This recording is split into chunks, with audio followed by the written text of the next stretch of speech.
আমি ব্রাহ্মণ্যবাদের একজন অনুসারী, কিন্তু আমি ইসলামের অনেক কিছুই পছন্দ করি। কিন্তু ইসলামের নিয়ম অনুসরণ করতে হলে আমাকে কি ইসলামে ধর্মান্তরিত হতে হবে, নাকি আমার ব্রাহ্মণ্যবাদের ধর্ম পালন করেই আমি ইসলামের বিভিন্ন নিয়ম অনুসরণ করতে পারবো?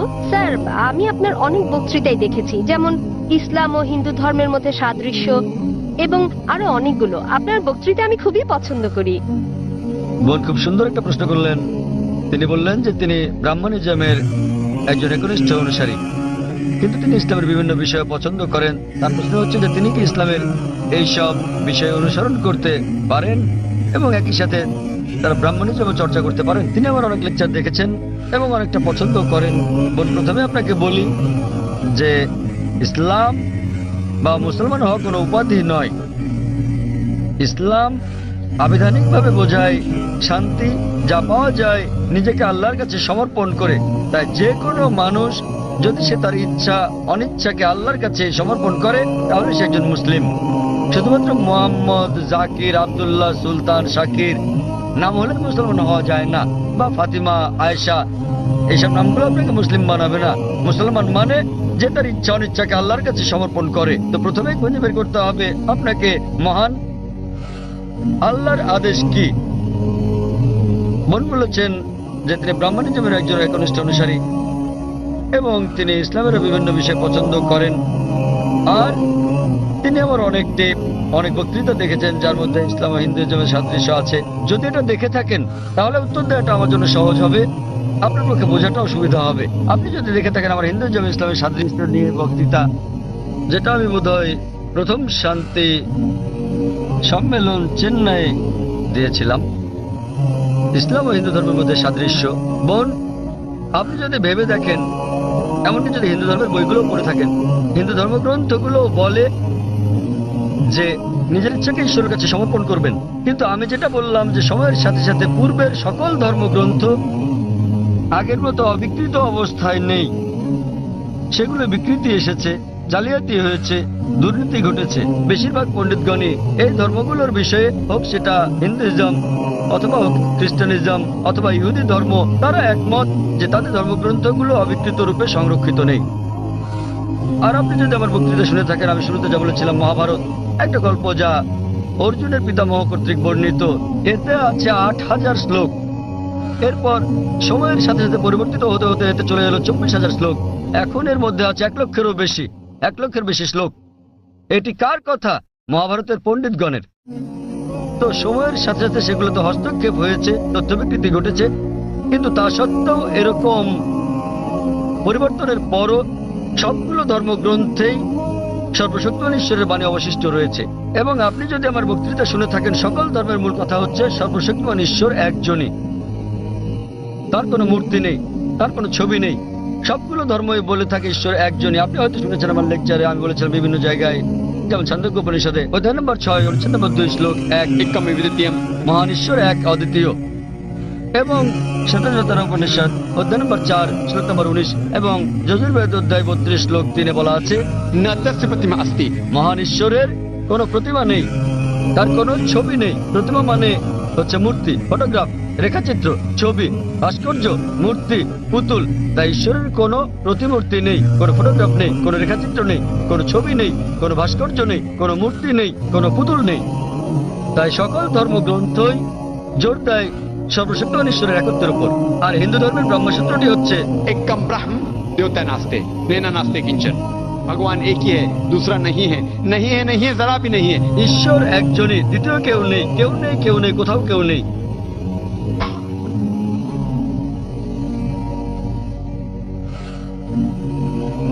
এবার আসি মূল প্রশ্নে, যা হলো একজন কট্টর ব্রাহ্মণ হয়েও আপনি ইসলামের শিক্ষা অনুসরণ করতে পারবেন কিনা। বোন, একজন সাধারণ ব্রাহ্মণের পক্ষে মুসলিম হওয়ার চেষ্টা করাটা কঠিন, কিন্তু যদি কঠোর ব্রাহ্মণ হয়ে থাকেন, বেদকে কঠোরভাবে মেনে চলেন, তাহলে আপনার ইচ্ছা অনিচ্ছা ঈশ্বরের কাছে সমর্পণ করতেই হবে। আপনি যদি সাধারণ ব্রাহ্মণ হয়ে থাকেন যে কিছু নিয়ম মানেন আবার কিছু মানেন না, তাহলে আপনার পক্ষে ঈশ্বরের কাছে নিজের ইচ্ছাকে সমর্পণ করা কঠিন হবে। কিন্তু যদি কঠোর ব্রাহ্মণ হয়ে থাকেন, বেদকে কঠোরভাবে মেনে চলেন, তাহলে আগে আমি যা বলেছি আপনাকে মানতেই হবে। ৩টি পংক্তি আমি বলেছি যে আপনাকে এক ঈশ্বরে বিশ্বাস করতে হবে, আপনি মূর্তি পূজা করতে পারবেন না। আপনাকে বিশ্বাস করতে হবে যে ঈশ্বর এক, তার কোনো প্রতিচ্ছবি নেই, কোনো ফটোগ্রাফ নেই, কোনো মূর্তি নেই। এবং যদি আপনার ধর্মগ্রন্থগুলো পড়ে থাকেন, সেগুলোতে সর্বশেষ এবং চূড়ান্ত নবী মোহাম্মদ সাল্লাল্লাহু আলাইহি সাল্লামের আগমনের কথা উল্লেখ করা হয়েছে। আর আপনি যদি আমার বক্তৃতা ইসলাম ও হিন্দু ধর্মের মধ্যে সাদৃশ্য আর হিন্দু ধর্মে মোহাম্মদ সাল্লাল্লাহু আলাইহি সাল্লাম এই দুটো দেখে থাকেন, আমি বিস্তারিত আলোচনা করছি যে নবী মোহাম্মদ সাল্লাল্লাহু আলাইহি সাল্লামের কথা আপনাদের ধর্মগ্রন্থে আছে। তাই যদি আপনি খারাপ ব্রাহ্মণ হয়ে থাকেন, তাহলে আপনার এটা বিশ্বাস না করার কোনো সুযোগ নেই যে ঈশ্বর এক, তার কোনো চিত্র নেই, কোনো মূর্তি নেই। এবং আপনাকে এটা বিশ্বাস করতে হবে যে মহান ঈশ্বরের সর্বশেষ দূত, সর্বশেষ বার্তাবাহক কল্কি অবতার হচ্ছেন নবী মোহাম্মদ সাল্লাল্লাহু আলাইহি সাল্লাম। কিন্তু যখন আপনার ধর্মগ্রন্থ বলে যে আপনাকে কল্কি অবতার চূড়ান্ত দূতকে অনুসরণ করতে হবে, তো যখন আপনি এই দূত নবী মোহাম্মদ সাল্লাল্লাহু আলাইহি সাল্লামের বাণীগুলো পড়বেন, তখন আপনি দেখবেন যে এই কথাগুলো আপনার ধর্মগ্রন্থগুলোতে যা লেখা আছে তার সাথে মিলে যাচ্ছে।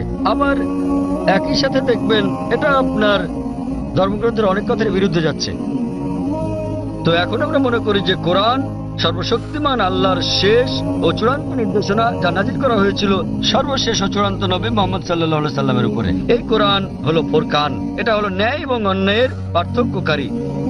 তাই কোরআনের সাথে যা যা মিলে যায়, সেটা যদি বাইবেলে উল্লেখ থাকে, অথবা থাকে বেদে, অথবা মহাভারতে, অথবা রামায়ণে, নিশ্চিতভাবে আপনি ধরে নিতে পারেন যে তা হয়েছে সর্বশক্তিমান ঈশ্বরের ইচ্ছা ও আদেশ অনুসারে। যদি সেটা বিরুদ্ধে যায়, আপনাকে মানতে হবে যে এটা হচ্ছে সর্বশক্তিমান ঈশ্বরের ইচ্ছা ও আদেশের বিপরীত। তাই আপনি যদি একনিষ্ঠ ব্রাহ্মণ হন, ব্রাহ্মণিজম চর্চা করে থাকেন, আপনাকে এক ঈশ্বরে বিশ্বাস করতে হবে, মূর্তি পূজার বিরোধিতা করতে হবে। আর আপনি যদি আমার সেই বক্তৃতা ইসলাম ও হিন্দু ধর্মের সাদৃশ্য শুনে থাকেন, সেখানে যা বলা হচ্ছে, আপনি যদি কমপক্ষে ইনশাআল্লাহ এগুলো আপনাকে জান্নাতে নেওয়ার জন্য যথেষ্ট হবে ইনশাআল্লাহ। তাই আপনি যদি আমার বক্তৃতা ইসলাম ও হিন্দু ধর্মের মধ্যে সাদৃশ্য শুনে থাকেন, সর্বশক্তিমান ঈশ্বরের একত্ববাদ সম্বন্ধে, নবী মুহাম্মদ সাল্লাল্লাহু আলাইহি সাল্লাম সম্বন্ধে, কিভাবে সালাত আদায় করা যায়, মদ খাওয়া যাবে না, শুকরের মাংস খাওয়া যাবে না, যা কোরআনের সাথে সাথে আপনাদের ধর্মগ্রন্থ বলা আছে,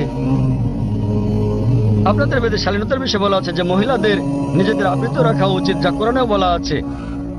তাই আমার সেই বক্তৃতায় যা যা আমি বলেছি, আরো অনেক বিষয় আছে, কিন্তু আপনি যদি শুধু এই বিষয়গুলো ভালোভাবে অনুসরণ করেন বোন, ইনশাল্লাহ ইনশাল্লাহ এগুলো আপনাকে এই পরীক্ষায় পাশ করিয়ে দেওয়ার জন্য যথেষ্ট। আপনি চাইলে আরো অনেক কিছু অনুসরণ করতে পারেন, কিন্তু কমপক্ষে এই বিষয়গুলো, এই প্রধান বিষয়গুলো যা আমি উল্লেখ করেছি, কিন্তু আপনার ধর্মগ্রন্থে যা বিতর্কিত, আপনার তা অনুসরণ করা উচিত নয়। কারণ আপনাদের পণ্ডিতগণই বলেন যে এটা সময়ের আবর্তনে পরিবর্তিত হয়ে গেছে। আমাদের বুঝতে হবে যে এই বিষয়গুলো হচ্ছে তথ্য বিকৃতি, হস্তক্ষেপিত, সত্যের অতিরঞ্জন। তাই মিলগুলো শুধু অনুসরণ করেন, ইনশাল্লাহ ইনশাল্লাহ আপনি একজন ভালো ব্রাহ্মণ হতে পারবেন। আপনি নিজ ধর্মগ্রন্থের অনুশাসন মেনে চলেন, যা ফুরকান এবং কোরআনের সাথে মিলে যায়, এবং ইনশাল্লাহ একজন নিয়মনিষ্ঠ মুসলমানও হতে পারেন। তো আশা করি ইনশাল্লাহ যে সর্বশক্তিমান আল্লাহ আপনাকে হৃদায়াত দান করুন। বোন, আপনি কি বিশ্বাস করেন ইসলাম ও হিন্দু ধর্মের সাদৃশ্য নিয়ে আমি আলোচনায় যে কথাগুলো বলেছিলাম? হ্যাঁ স্যার, পুরোপুরি। বোন, আমার লেকচারের কথাগুলোর সঙ্গে আপনি একমত? জি স্যার। আপনি কি নিয়মগুলো মানতে রাজি আছেন? হ্যাঁ হ্যাঁ, রাজি আছি। তাহলে আপনি যেহেতু এগুলো মানতে রাজি আছেন, আমি যা বলেছি, সুতরাং আপনি প্রকৃত নিজের ইচ্ছা অনিচ্ছাকে আল্লাহর কাছে সমর্পণ করলেন। আরবিতে আপনি বলতে পারেন মুসলমান, বাংলায় বলতে পারেন আল্লাহর কাছে নিজের ইচ্ছাকে সমর্পণকারী। তো যদি একমত হন যে ধর্মগ্রন্থগুলোতে বলা আছে এক ঈশ্বরের উপাসনা করতে হবে, তিনি ছাড়া আর উপাস্য নেই, মূর্তি পূজা করা অন্যায়, আপনি যদি সর্বশেষ ও চূড়ান্ত নবী কল্কি অবতার মুহাম্মদ সাল্লাল্লাহু আলাইহি সাল্লাম এবং তার শিক্ষার উপর বিশ্বাস রাখেন, তাহলে আমার মতে, আমি যদি আরবিতে বলি, আমাকে বলতে হবে যে আপনি ইসলাম ধর্ম পালন করছেন এবং আপনি একজন মুসলিম। বোন, আপনি কি একমত আছেন? জি স্যার, একমত। তাহলে আপনি কি জনসমক্ষে বলতে পারবেন যে আরবি নিয়মে আপনি একজন মুসলিম? বোন, আপনি কি আরবি নিয়মে ঘোষণা দিতে পারবেন এটা? যেহেতু আপনি মেনে নিয়েছেন একজন ঈশ্বর এবং নবী মুহাম্মদ সাল্লাল্লাহু আলাইহি সাল্লাম সর্বশেষ চূড়ান্ত নবী, তো আপনি কি ঘোষণা দিতে পারবেন যে আপনি একজন মুসলিম? আমি বলছি না যে আমি একজন মুসলিম, যদিও আপনি যা বলেছেন আমি তার সাথে একমত। এখন আপনি যদি মেনে নেন যে ঈশ্বর একজন এবং হ্যাঁ। কোনো মূর্তি বা ছবি নেই এবং একমাত্র তারই উপাসনা করতে হবে, আর আপনি যদি মেনে নেন যে নবী মুহাম্মদ সাল্লাল্লাহু আলাইহি সাল্লাম আল্লাহ প্রেরিত দূত, এই দুটোই যথেষ্ট আপনাকে ইসলাম ধর্মের জগতে নিয়ে আসার জন্য। আপনি পাস করেছেন, অন্যান্য বিষয়গুলো পরে আসবে। তো আপনি যদি মানেন ঈশ্বর এক, তার কোনো প্রতিচ্ছবি নেই, আপনি যদি মূর্তি পূজা করতে অস্বীকার করেন এবং আপনি মানেন যে নবী মুহাম্মদ সাল্লাল্লাহু আলাইহি সাল্লাম শেষ ও চূড়ান্ত নবী, তাহলে আপনি এই জগতে প্রবেশ করতে পারবেন ইনশাআল্লাহ, অথবা সঠিকভাবে বলতে গেলে এই জীবন দর্শনে। এবং ইনশাআল্লাহ এভাবে চর্চা চালিয়ে গেলে আপনি কি এই জীবনধারায় আসতে চান বোন? ঈশ্বর চাইলে হ্যাঁ, এই তো ইনশাআল্লাহ, মাশাআল্লাহ। তো বোন, আমি আবার আপনাকে জিজ্ঞেস করতে চাই আনুষ্ঠানিকভাবে, বোন আপনি কি বিশ্বাস করেন যে এক ঈশ্বর? হ্যাঁ করি। বিশ্বাস করেন যে সর্বশক্তিমান ঈশ্বর ছাড়া আর কারো উপাসনা করা উচিত নয়? হ্যাঁ হ্যাঁ। আপনি কি একমত যে মূর্তি পূজা ঠিক নয়? পুরোপুরি না হলেও কিছুটা একমত। না, দেখলেন তো, পুরোপুরি না কিছুটা, এটাই বলতে পারছেন না। আপনি এটা বলতে পারেন না যে কেকটা খেতে চাই পেতে চাই। মূর্তি পূজা করা সঠিক নয়, নতুবা সঠিক। এর মানে ঈশ্বরের কাছে প্রার্থনার জন্য আপনার মূর্তি পূজার সাহায্য নিতে হবে না, কোনো মূর্তি পূজা করতে হবে না। আপনি কি মানেন যে ঈশ্বরের কোনো প্রতিরূপ নেই? হ্যাঁ আচ্ছা, আপনি মানেন, এর মানে আপনি বলছেন ঈশ্বরের কোনো প্রতিমূর্তি নেই। হ্যাঁ। ঠিক আছে, আপনি কি মানেন যে নবী মোহাম্মদ সাল্লাল্লাহু আলাইহি ওয়াসাল্লাম সর্বশেষ চূড়ান্ত নবী? আমি আসলে এইটুকু পর্যন্ত ভালো করে জানি না, কিন্তু অন্যগুলো আপনি যা বলেছেন আমি মানছি, কিন্তু আমি আসলেই সর্বশেষ বিষয়গুলো জানি না। আপনি কি মানেন যে তিনি আল্লাহ প্রেরিত দূত? হ্যাঁ মানি। আপনি মানেন তিনি আল্লাহর দূত? হ্যাঁ। তার চর্চাটাই আসল। একজন নির্ভেজাল মুসলিম হওয়া সহজ কথা নয়, আমরাও চেষ্টা করছি। তো বোন, আমি যদি বলি আপনি কি আমার সাথে কালিমায়ে শাহাদা পাঠ করবেন? আপনি কি শাহাদাত পাঠ করবেন, যা আসলে আরবিতে একটা ঘোষণা, ওই একই কথা যা আমি বলেছি যে আল্লাহ ছাড়া কোনো প্রভু নেই আর নবী মোহাম্মদ সাল্লাল্লাহু আলাইহি ওয়াসাল্লাম তার দূত। আরবিতে এটা বলতে চান? হ্যাঁ স্যার অবশ্যই। বেশ, আমি আরবিতে বলবো, আপনি আমার সাথে সাথে বলবেন, আর পরে এটার অনুবাদও বলবো। ঠিক আছে। अशहदु अशहदु अल्लाह अल्लाह इलाहा इलाहा इल्लल्लाह इल्लल्लाह व अशहदु व अशहदु अन्ना अन्ना मुहम्मदन मुहम्मदन अब्दुहु अब्दुहु व रसूलुहु। व रसूलुहु। আমি সাক্ষ্য দিচ্ছি, আমি সাক্ষ্য দিচ্ছি যে যে কোনো উপাস্য নেই কোনো উপাস্য নেই আল্লাহ ছাড়া। আল্লাহ ছাড়া। আর আমি সাক্ষ্য দিচ্ছি আর আমি সাক্ষ্য দিচ্ছি যে নবী মোহাম্মদ সাল্লাল্লাহু আলাইহি সাল্লাম নবী মুহাম্মদ সাল্লাল্লাহু আলাইহি ওয়াসাল্লাম হলেন আল্লাহর আল্লাহর বান্দা এবং রাসূল। বান্দা এবং রাসূল। মাশাআল্লাহ বোন, ধন্যবাদ। এখন আপনি একজন মুসলিম এবং আমি প্রার্থনা করছি যেন আল্লাহ সুবহানাহু ওয়া তাআলা আপনাকে পথ প্রদর্শন করেন। আর আমি চাই যে ইনশাআল্লাহ সকল ভাই বোনেরা যখনই কেউ ইসলাম গ্রহণ করবেন, আপনারা তাকে জ্ঞানের দিক থেকে সাহায্য করবেন, এভাবে আপনারা সমাজ সেবা করতে পারেন। বোন, আপনার কাছে একটা অনুরোধ আমার, যে ইনশাআল্লাহ আপনি কোরআন অনুবাদ সহ পড়বেন, এমনকি যদি আগেও পড়ে থাকেন তবুও, এবং নির্দেশনাগুলো মেনে চলবেন, এবং ইনশাআল্লাহ আপনি তখন আল্লাহর কাছে নিজের ইচ্ছা সমর্পণকারী একজন নিষ্ঠাবান মানুষ হতে পারবেন। আর আমাদের জন্য দোয়া করবেন বোন।